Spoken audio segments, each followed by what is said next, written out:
अभी कुछ महीने पहले जो व्यक्ति विश्व का दूसरा सबसे अमीर आदमी था, वो अब समय पर लोन भी चुकाने के काबिल नहीं बचा है। जिस लोन को चुकाने की अवधि 18 महीने की थी, उसके लिए अब वो 5 साल का समय देने की मांग कर रहा है। इसी व्यक्ति पर कुछ दिनों पहले हिंडनबर्ग ने अपनी रिपोर्ट में बैलेंस शीट गलत दिखाने, स्टॉक में हेराफेरी और मनी लॉन्ड्रिंग जैसे गंभीर आरोप लगाए थे, जिसके बाद उसके शेयर में भारी गिरावट देखी गई। अब द केन और रेटिंग एजेंसी फिच की रिपोर्ट में भी गंभीर आरोप लगाए गए हैं। नमस्कार, मैं हूं आपके साथ कामिनी झा और आप देख रहे हैं मॉलिटिक्स एक्सप्लेनर, जिसमें आज हम बात करेंगे भारत के बड़े उद्योगपति गौतम अडानी की। गौतम अडानी पर कई गंभीर आरोप लग रहे हैं। कांग्रेस नेता राहुल गांधी भी बार बार अडानी को लेकर पीएम नरेंद्र मोदी को घेर रहे हैं। मोदी अडानी भाई भाई कह रहे हैं। दिल्ली के सीएम अरविंद केजरीवाल ने तो यहां तक कह दिया कि अडानी की कंपनी में जो पैसे लगे हैं वो पीएम नरेंद्र मोदी के हैं। आज हम आपको उन 3 रिपोर्ट के बारे में बताएंगे जिसमें अडानी ग्रुप और गौतम अडानी को परेशान कर रखा है। अडानी ग्रुप में किसके सबसे ज्यादा शेयर हैं, कितनी कंपनियां इसमें शामिल हैं, ये सब हम आपको इस वीडियो में विस्तार से बताएंगे।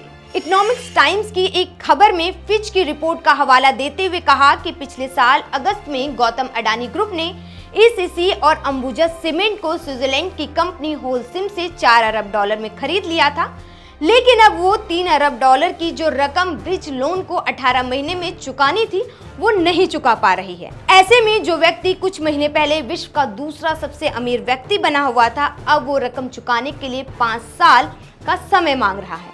हालांकि अडानी ग्रुप ने इन सभी आरोपों का खंडन किया है। वहीं द केन ने अपनी रिपोर्ट में कहा कि बैंक से कर्ज लेने के लिए अडानी ग्रुप ने जो शेयर गिरवी के रूप में रखे थे, उसकी किस्त अभी तक नहीं चुकाई गई है। अडानी ग्रुप ने इस रिपोर्ट का भी खंडन किया। उन्होंने बोला कि केन ने जो दावे किए हैं वो सभी गलत हैं। $2.15 बिलियन की margin linked share backed loan को समय से पहले ही पूरी तरह से चुका दिया गया है। समूह ने इस बारे में बयान जारी किया और कहा कि समूह की कंपनियां Adani green, Adani post, Adani transmission और अडानी इंटरप्राइजेस की गिरवी रखे शेयर कम हुए हैं। वहीं शेयर बाजार ने भी अडानी ग्रुप को इस रिपोर्ट के बाद उनसे अब जवाब मांगा है। इस रिपोर्ट ने अडानी समूह के शेयरों पर काफी बुरा असर पड़ा है। करीब 1 महीने से अडानी समूह के जो शेयर भारी तेजी के साथ आगे बढ़ रहे थे, उस पे अब ब्रेक लग गई है। इस रिपोर्ट के चलते महज 2 दिनों में अडानी समूह की कंपनी को एमकेएम $0.1 बिलियन से ज्यादा कम हो गए हैं। अडानी समूह की छाप भारत में हर जगह है, चाहे इसके कई प्रकार से उत्पाद, बंदरगाहों, एयरपोर्ट्स में निवेश हो, हर जगह आपको अडानी ग्रुप दिखाई देगी। तो चलिए सबसे पहले आपको बताते हैं कि अडानी कंपनी कहाँ कहाँ है।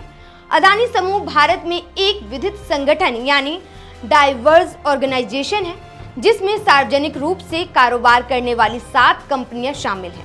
अडानी ग्रुप का सबसे बड़ा शेयर धारक यानी शेयर होल्डर कौन है? अडानी के पास अडानी इंटरप्राइजेस के 64% हिस्सा है। अडानी एसबी परिवार के 55.27% है, जबकि 8.73% अडानी ट्रेडलैंड प्राइवेट लिमिटेड के पास है, जहां गौतम और उनके भाई राजेश अडानी निदेशकों को नियंत्रित कर रहे हैं।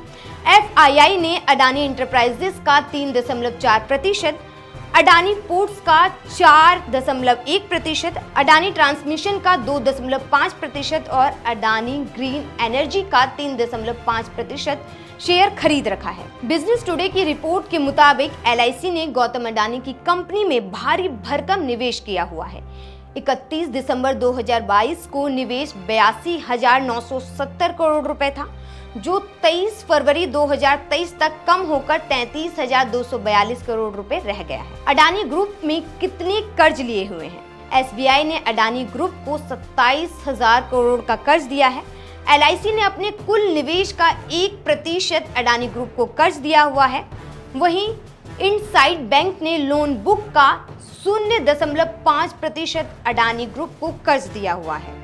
बर्कलेज पीएलसी, स्टैंडर्ड चार्टर्ड पीएलसी और ट्यूज बैंक एजी उन बैंकों में शामिल है जिन्होंने पिछले साल होलसिम लिमिटेड की सीमेंट संपत्ति की खरीद के लिए अडानी को $4.5 बिलियन का कर्ज दिया था, जिसे चुकाने के लिए अडानी ग्रुप ने समय मांगा है। वो तारीख जिसने अडानी ग्रुप की जड़ें सबसे ज्यादा हिला कर रखी। 24 जनवरी 2023 ये वो तारीख है जिसने भारतीय उद्योगपति गौतम अडानी के लिए कई चीजें बदल दी हैं। इस तारीख को अमेरिका के फॉरेंसिक फाइनेंशियल कंपनी हिंडनबर्ग की रिपोर्ट सामने आई थी। इस रिपोर्ट में अडानी समूह पर भ्रष्टाचार के गंभीर आरोप लगाए गए थे। साथ ही इस रिपोर्ट में अडानी समूह से 88 सवाल पूछे गए थे और कई गंभीर आरोप भी लगाए गए थे, जैसे बैलेंस शीट गलत दिखाना, स्टॉक में हेराफेरी, मनी लॉन्ड्रिंग। हिंडनबर्ग रिपोर्ट आने के 10 दिनों के भीतर वो रईसों की टॉप 20 की लिस्ट से बाहर आ गए। इसके अलावा गौतम अडानी ने 20,000 करोड़ रुपए के एफपीओ को भी रद्द कर दिया। कंपनी भारी नुकसान में है। गौतम अडानी को अगर नुकसान होता है तो उनके साथ साथ देश की आम जनता के भी पैसे डूब जाएंगे। इसीलिए विपक्ष बार बार मोदी सरकार से अडानी ग्रुप को लेकर सवाल पूछ रही है। लेकिन अब सोच रहे होंगे कि राहुल गांधी 20,000 करोड़ रुपए का जो मामला है बार बार क्यों उठा रहे हैं और इसका चीन से क्या नाता है।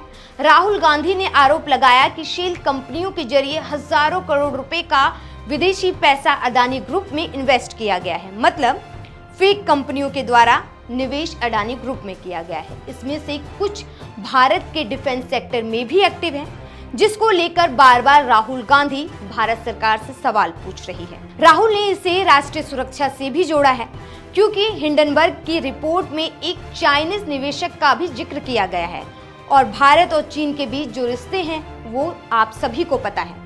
प्रधानमंत्री नरेंद्र मोदी कई चाइनीज कंपनियों को देश में बैन कर चुके हैं। फिर अडानी ग्रुप ने किसी चीनी को निवेशक कैसे बनाया? और द केन की रिपोर्ट अगर गलत है तो शेयर बाजार ने अडानी ग्रुप को नोटिस क्यों दिया है? जब इतने गंभीर सवाल देश के बड़े कारोबारी और उनकी कंपनियों पर उठते हैं, इस पर भारत सरकार को भी सामने आकर जांच करवानी चाहिए। आखिर ये सभी रिपोर्ट सही है या गलत? क्योंकि ये जानना देश की जनता का हक है। इसी तरह की तमाम खबरों और वीडियो को देखने के लिए आप हमारे YouTube चैनल मॉलिटिक्स को सब्सक्राइब कीजिए। नमस्कार।